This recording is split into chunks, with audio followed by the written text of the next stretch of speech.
ഇവരെപ്പോലുള്ളവർക്ക് 10 രൂപ കൊടുക്കൂ.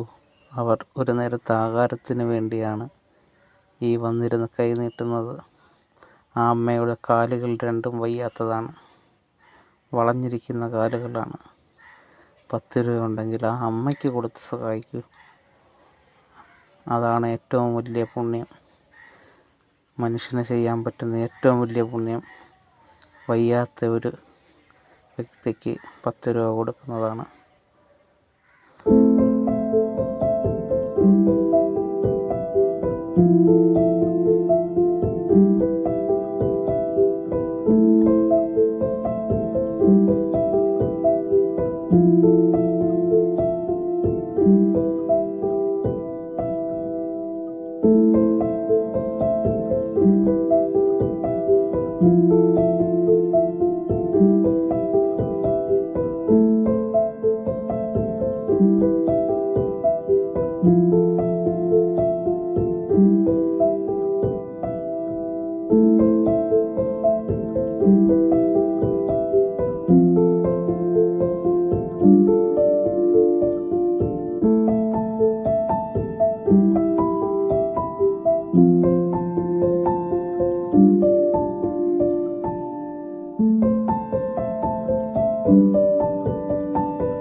നാളെ നമ്മളെയും തേടി വരും വാർദ്ധക്യം.